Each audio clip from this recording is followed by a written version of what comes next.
good morning listeners, and welcome to another episode of Universal Energies.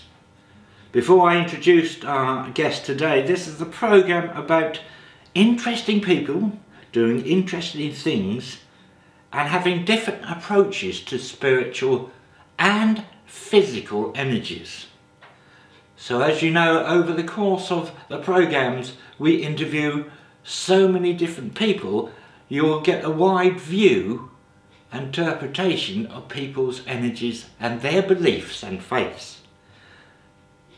So I have with me this morning Mr. Kevin Doe, and welcome. Thank you. Kevin has had a very interesting life. He is a natural clairvoyant, psychotherapist and bereavement counsellor. He's also a hospice bereavement sitter for the terminally ill, along with many other aspects of his life which we will touch on later on. So Kevin, tell me a little bit about yourself. I just see myself as just Joe Bloggs. I'm just me. I'm an individual. I've had some pretty interesting things happen in my life, many I can't explain, but nevertheless they've, over the periods of time, I've just grown and grown and grown. You certainly have, yeah, and I've been looking forward to interviewing you for a long while. I haven't got back to you, unfortunately, because we both live hectic lives and these things sent to try us when they come along, as we know. True. Sort of like. So how did you get into what you're doing? I guess I'd had many experiences throughout life, and probably about 15 years ago I see a program on television that Tony Stockwell was doing. They took a group of people, don't recall what the name of the program was, but from, I think it was 15 people, they explored different types of psychic activities and abilities, and I thought I quite like that. Forgot about it, thought nothing more of it, and see someone who was doing all photography at the time. It was Angela, was it Angela? That was it. Yes, I know Angela very well. Yeah, so a couple of years went by, thought no more of it, and I went to I don't know why I went, but I did. I went to a Mind, Body and Soul show in Brentwood. Right. And lo and behold, she was there. I didn't recognise her immediately, but there was, I think, about 5 readers, and they said, "Well, pick whatever reader you want to go to." So I said, well, I'd like to go to this lady, and we sat down. It should have been a 10-15 minute reading. An hour plus later, and just said to me, "Sid, you will be working for me soon." I wasn't confident. I was completely shy in every possible way. You know, just not the sort of person who would go out there and engage in the general public in any respect, really. But lo and behold, about a year later, she'd introduced me to several different people, to Healing Fraternity, a development group, etc. And it snowballed very, very quickly. She asked me to go to, I think it was Mystic World show, or one of the big shows up in London. Yeah, okay, yeah. And yeah, I done the first show. Was that with Bill Cook? I don't recall who it was at the time, but she introduced me to Betty Palco. Oh right, yes. Who read for Princess Diana in the past. I didn't know who she was, but I was asked to give her a reading, and straight away the first thing that came to mind was that she'd travelled, she'd done a lot of travel. I said, "You're burning the candle at both ends." And I've just got pictures in my mind of water, of a boat crossing water somehow. So I said to her, "You've travelled recently." They just went on for a good 15 minutes plus, and I was aware that there was she was gesturing behind my shoulder to Angela in the distance. Afterwards they told me who she was. She said, "You can come and visit me whenever you wish." She said, "My door will always be open to you." And we had some fantastic chats. Yeah. So, but she said that was good. She said, "How long have you been doing it?" So I said, "This is my first show." So she said, "Have you done any training?" So I said, "No." And she said, "I didn't need any training, just get on with it." And that was it. Baptism by fire. I haven't seen the people you're talking about for many years. Yeah. I worked with Angela years and years ago, and Angela would just about be starting then. Yeah. Yeah. Oh, it's a long, long while. Too many years to think about. Yeah. You know. Yeah. But thank you for that. And so now we know how you got into this. How does this affect your everyday life, would you say? It's part and parcel of me. It's energy. Anything and everything is available to you if you just quiet your mind and just allow it to present itself. Once upon a time, I never used to take notice of the subtle things. I lived in the countryside. Anything to do with nature, I was very close to, especially in conservation. But it's become part of my life. There's chatter always going on somewhere in your mind, and it's about putting yourself to, I suppose, your personality, set it back and allow the chatter to come forward. Now you mentioned conservation, and I see you've sent me something that was very nice, and I read it, and I see you're a horticulturist and a conservationist. That's right. Yeah. And how does that work along with your awareness of spirit? I think I was lucky. As a kid, I used to think as a kid I was unlucky. I lived in the middle of nowhere. There wasn't a vast amount of friends with accessibility to me because I lived in the middle of nowhere, a mile away from the main road, 2 miles away from the village almost. So my time was spent with the dog, out in the fields, out with nature. Yeah, lovely. I remember that. So anything and everything was from I suppose a very quiet mind. So I was able to connect with animals, the flowers, I noticed the seasons, I took notice of weather patterns, all sorts of things. And my father, we had beautiful skies, no street lights, etc. You could stand and look at the sky. And my father, he was a simple farmer, looked after the land, looked after the cattle, and he used to say, he said, we're ignorant as human beings. We stand here, he says, look at the sky. He said, look at the amount of stars up there, and we think we're the only people or the only life forms that exist. Quite true. Yeah, and he absolutely. was so, he was such a theologist in his thinking, and yet he never really brought it to the fore. No. He stuck at his trade. He stuck at what he'd done, and he was very good at it. Yeah. I do understand where you're coming from there, because my grandfather had a farm in Trimley. And in fact, there's just been a book out of Felixstowe and Trimley and Walton throughout the ages, and the Lammas farm is in there, sort of thing. So yeah, and I do remember as a small child, the grandfather of the farm was still going. Yeah, yeah. And all those kinds of things. But it makes you look at life around you more intensely. You get that more out of things. Yeah. I remember there's a bit in my book that I wrote as a introduction to it's like being different is good things because you see things differently. That's right. Yeah. Yeah. Your perception of all things around you is very different. It is. It is. And I can't quantify that other than I experience it, and anyone who experiences. To me, lots of people that I've met, you either come from an academic background where you're in a thinking phase, or you live a feeling phase. Yeah, it comes from the heart. It comes from the heart. It resonates with you. It does. It does. And if something resonates with you, or a person resonates with you, with me, it's I get a flash of body hair. So if I'm doing readings or whatever, I can tie that back to things that have happened around animals. They couldn't speak, but I knew at some level what was going on. So it was just a natural progression, going from farming, being born on the land, going into conservation, spending 23 years in conservation. But I walked away from it. I walked away from it to walk with people. But you walked away with a lot of experience. I guess so, yeah. And that leads me nicely onto the point here that what kind of belief were you brought up with? I was brought up, I was Christian born. I was christened early. My understanding was that not everything was as I was being told. And at a very early age, I remember losing an extended member of the family. I wasn't allowed to go to the funeral. No. But at some level, I felt I was there with them, even though I was isolated from it. But I knew something existed beyond, obviously seeing animals come and go and seeing them pass, etc. There was something more to it. So what religion was telling me in a C of E village school and my personal experiences didn't match up. No. But I stayed with that for a long, long time. I was confirmed when I was in my when I was in my late 20s.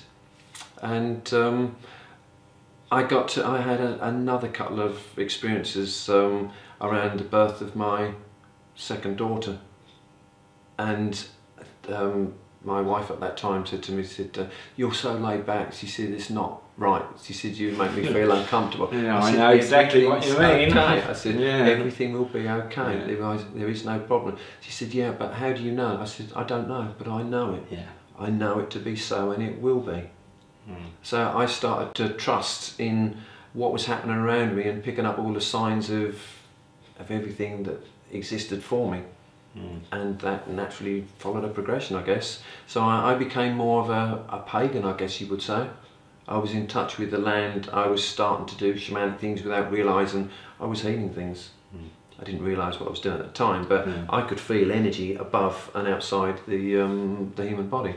I could rub my hands together, and my wife at that time, when she had a bad back from carrying her children, I would just run my hand down her back. And she said, "I don't know what you're doing, but it's working." So I guess healing became a natural thing. Yeah, I do understand exactly what you're saying. It's the experience in life which is different from the physical experiences that we have. Yeah. To get in contact with our own feelings, which you obviously have done, and I do resonate with that. The lessons, if you like, come through the feelings. Yes. Yeah. Yeah. And that's more important really than the physical lessons that we can see right in front of our faces. Yeah. Thank you for that. That was really interesting.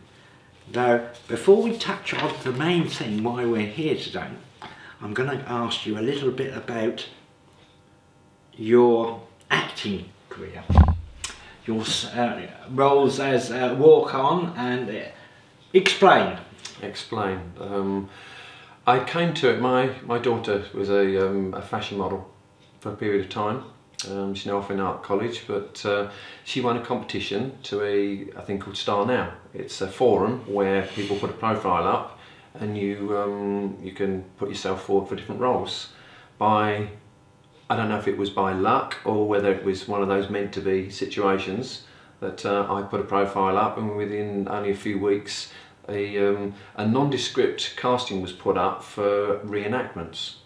Right. I didn't know what it was about, but it was for National Geographical. Oh, right, and yes. It was for a programme called UFO The Untold Story. Subject is very, very close to my heart. We went to the bunker at Kelvedon Hatch, right, and we done a lot of work, RAF, various other reconstructions of real events that have been validated by one way and another. That was my first role, but there were multiple roles within that. But there was also a past life thing going on with the RAF thing, which was quite weird. right. It's like several things that all come together through chance or not. But that started me into many different roles. So I've now done Edwardian, Georgian. I love period. I was on the BBC's programme Our Zoo in the opening scenes of it as the lollipop man. So I had all sorts of roles. ITV, you name it. I've done very diverse. Yeah. Currently in the Royals at this moment in time. Oh, right. Yeah. So yeah, royal photographer, you name it. I've had a few bits and pieces all over now. Well, a very interesting man. Very nice. I'm so glad you chose to come on this. Thank you. Just tell me about your gifts that you have. Maybe the earliest recollection, apart from what you just said, if you can. I guess the earliest recollection, we lived in a 14th century hunting lodge, which right. we didn't know. We just thought it was a farmhouse that had just concreted sides, and it had just been, I guess it had been done up quite cheaply really, but inside it had bread ovens, all sorts we weren't aware of, but it was haunted. Right.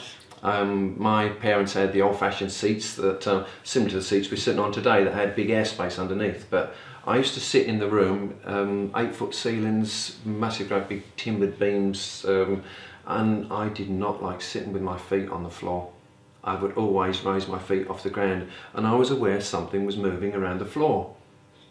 I guess it was a stone floor originally, so there would have been animals around the floor. Yeah. In the back of the house there was a dairy and a butchery and everything, so it had all sorts of experiences there. We dug up, or Dad dug up, these bottles that they used to hide bits and pieces of their skin and their hair to protect them from witchcraft. Oh right, yeah. So my first experience was animals moving around on the floor, to sharing dream experiences with my sister, who was 3 years older than myself.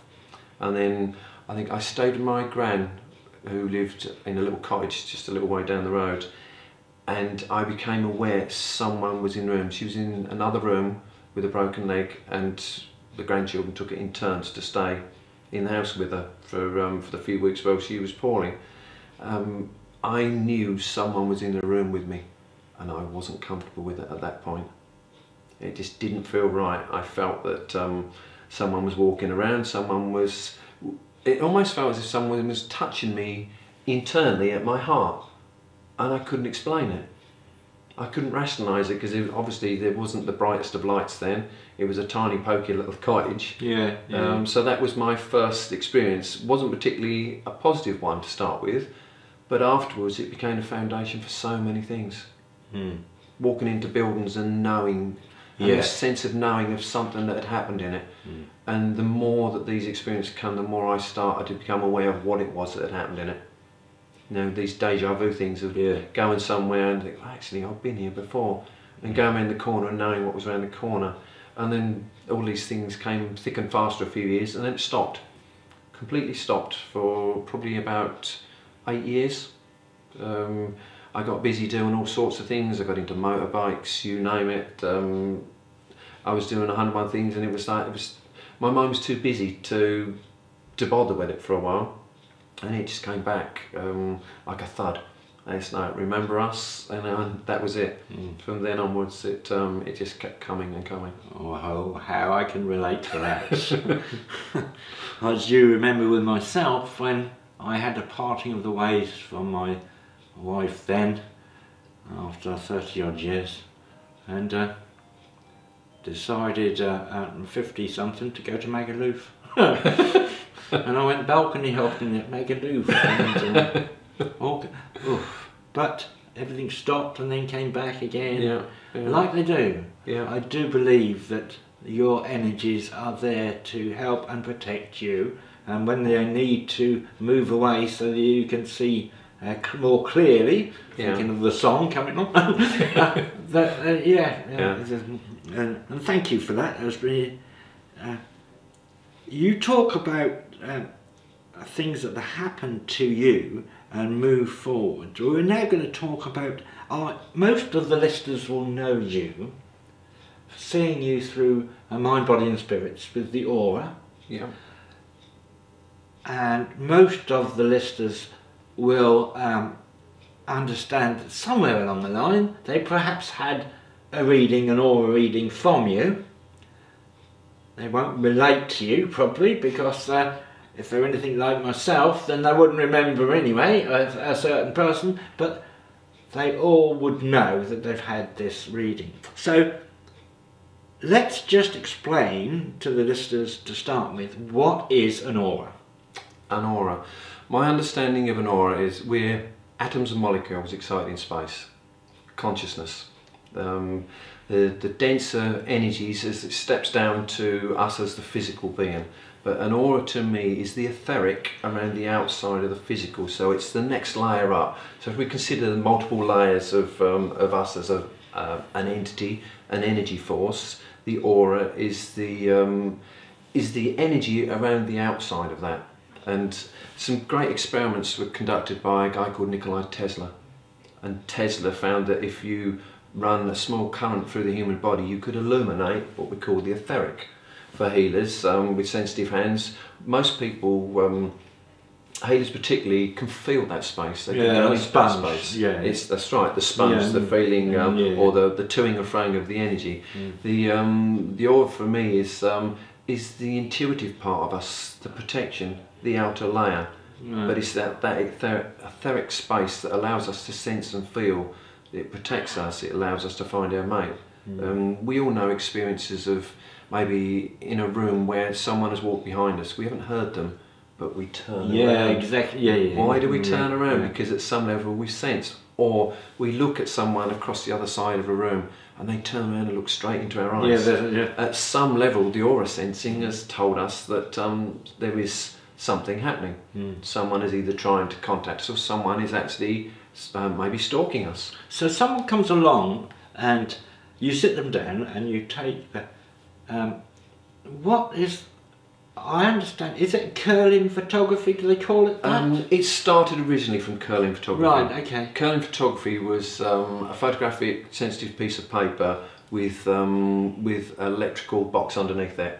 A small current was passed and flicked with light, and then you would capture the coronas around the tips of the fingers. Right. A bit like the, if like me you went to school during the 60s and early 70s, we used to do an experiment with a magnet and that's right. the filings on a piece of paper. Well, that's curling photography. What we now use is a mixture between curling photography and biofeedback technology. That's what Angela used to do. That's when right. she That's first right. started, she did that. That's right. Because Well, that process has moved on and moved on quite a lot. We still use the static photographs that I take are taken by a biofeedback camera. Right. So it's curling and biofeedback brought together.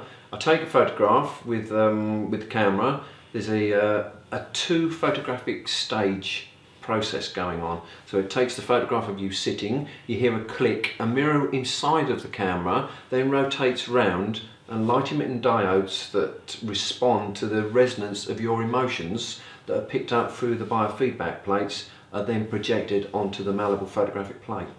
Right. So you get a dual process. So it's the technologies behind the camera and everything are really sophisticated, and over 35 years and they're still developing them. Coggins, who developed the camera, incredible guy. He worked with so many psychics, mediums and scientists. He came from Hewlett Packard. He knew his stuff as far as computers are concerned, and he wanted to marry the 2 things together to validate something that, as a healer himself and a clairvoyant, he was very aware existed. So he brought his technology together to develop one of the best cameras. But this is not the exact science, is it? No, it's not. It's not. No. Science tells us that we have to measure something and we have to recreate it. Of course, and that's the way life is. Well, it's also suggested that we have 5 senses. Yeah. Well, my suggestion is that I quite often give a metaphor to people that sometimes find it quite difficult to understand, that there's energies outside of the norm. Quantum physics validates that so perfectly nowadays, but I suggest to people, well, consider your life in a car, in a box. So the box represents your 5 senses, and when you think of that box as being a car travelling through space and time, the headlights illuminate, so you're travelling at night, the headlights illuminate the space, so your eyes will only see the part that you're focusing on at that point. Now imagine for the first time the sun comes up.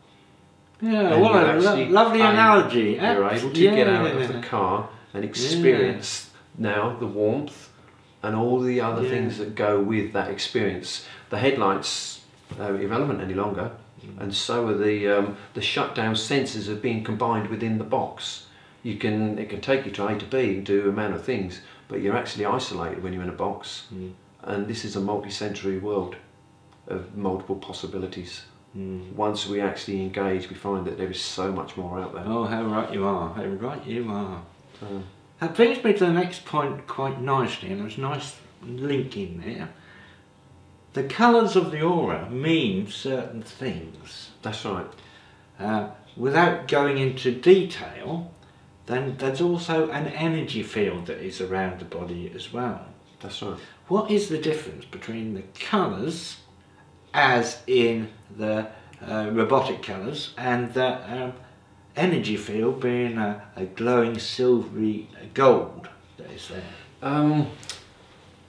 We spoke a little while ago about the first layer. The first layer, most people will know and experience it looking across a cornfield, looking on the top of a car, where you see a dissipation of heat. We were speaking about that this morning. Even trees in the distance. Some people, if they keep staring at it, they start to see a silver line. So that's the first energy line. The second, beyond that, starts to go into colour, but it's a very subtle palette of colours. When you start to pick up on it the first time, you tend to think, you know, you're used to vibrant colours, so you tend to you know, just sort of turn your mind, no, I'm not seeing that, it doesn't exist. But the more you actually focus on that, and the more you tend to work with it, I teach people how to do this in different workshops at different times.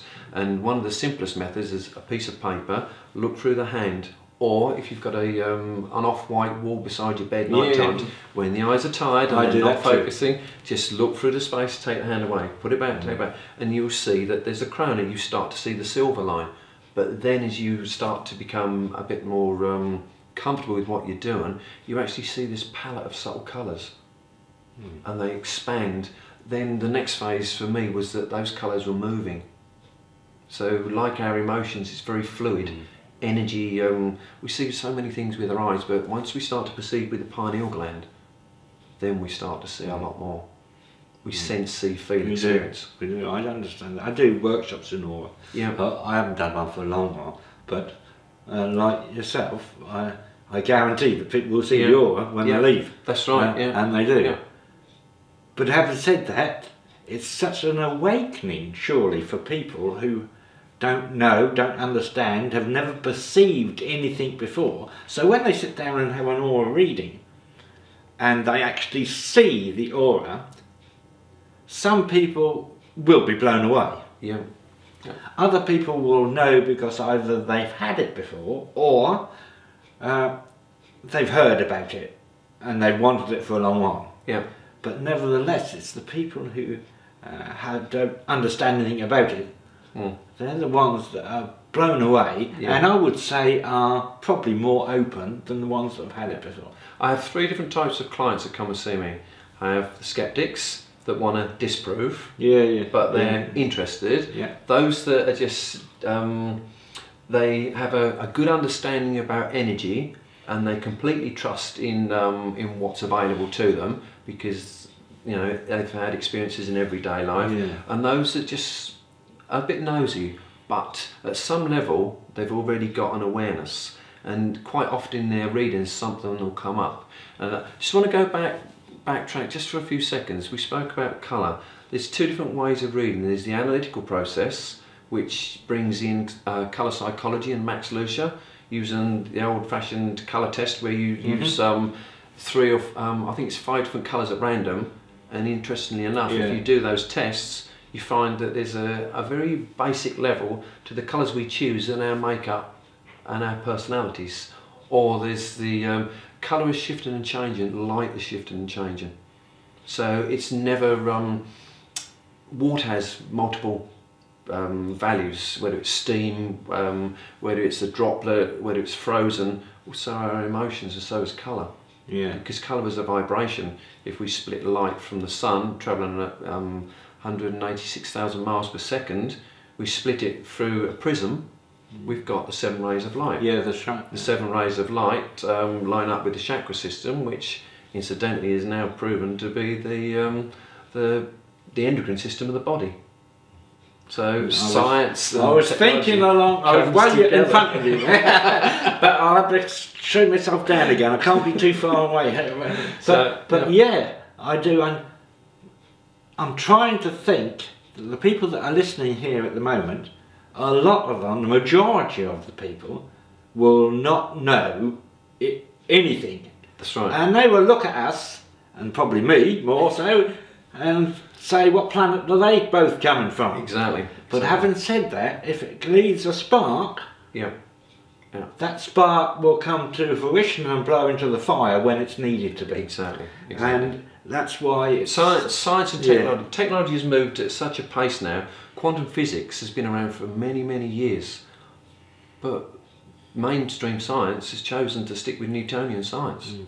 And yet we've got CERN, we've got that massive experiment going on underground, the most expensive thing ever created anywhere. We're trying to prove matter and antimatter, and yet what we're doing doesn't exist.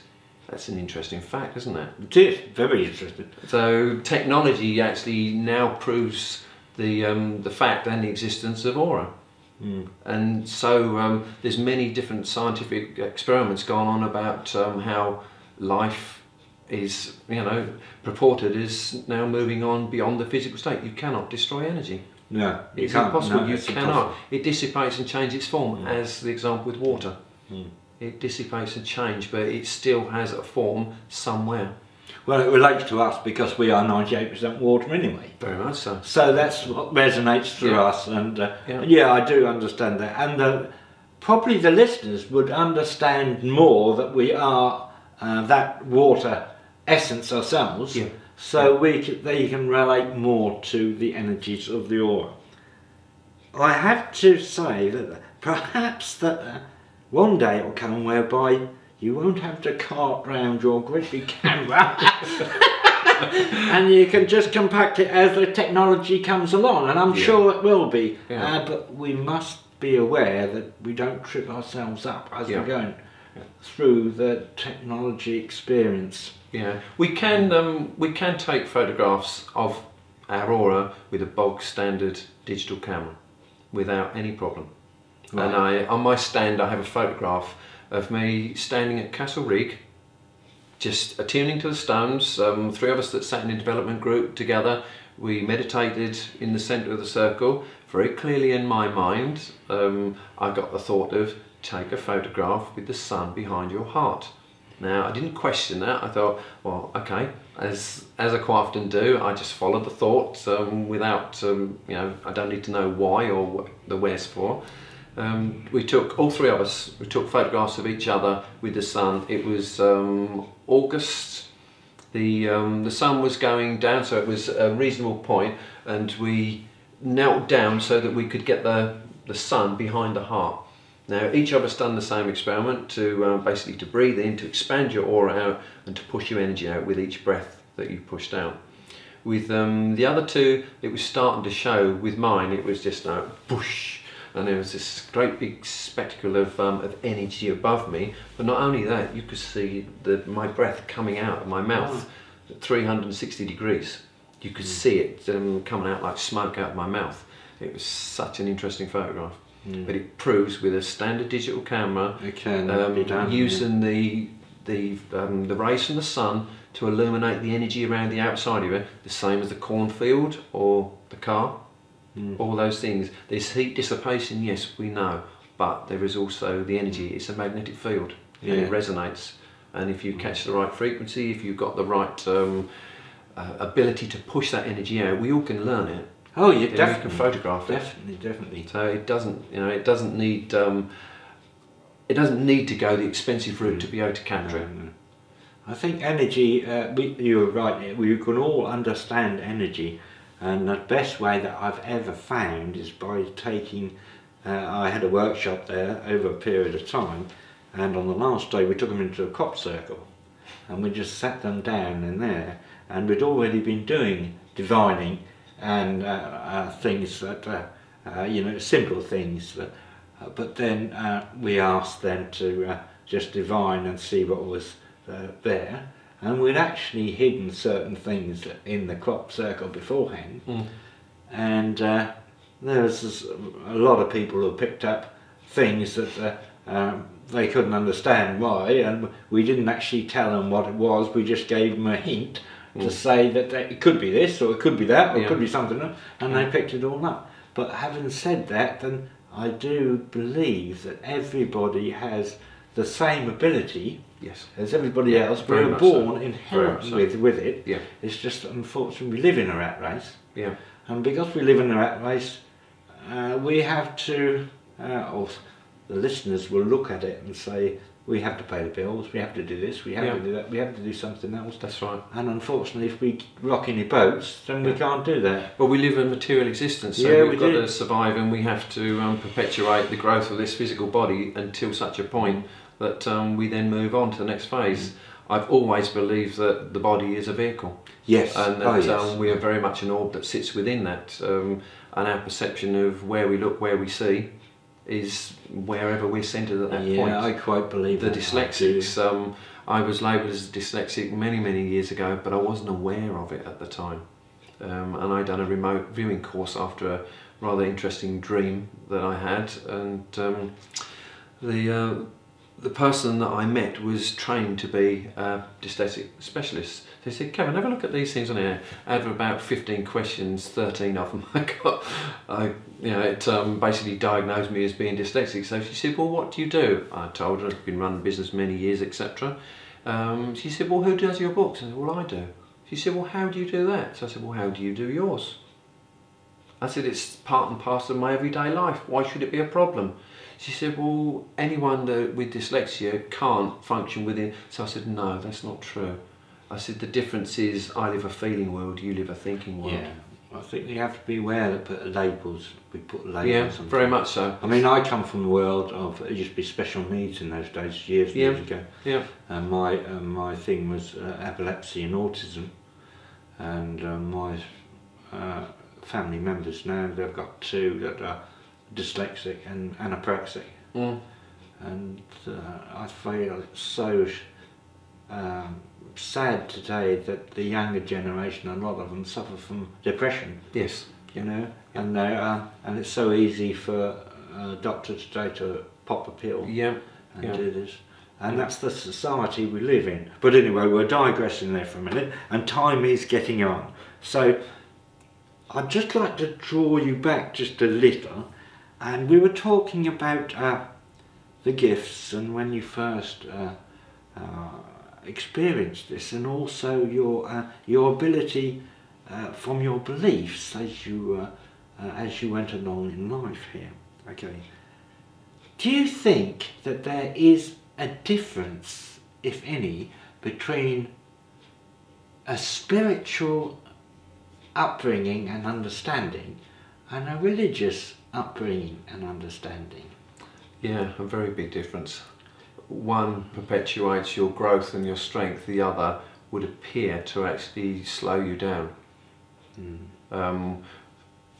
Everyone has a choice. Everyone has a choice to sometimes learnt beliefs, sometimes that we have no choice, that we're brought up in a particular type of school or a particular area of the world where... I think we all are when we go to school, aren't we? We're dictated through dogma. Exactly. And I think the more aware you become of things, the more aware you become of, actually, that's not right.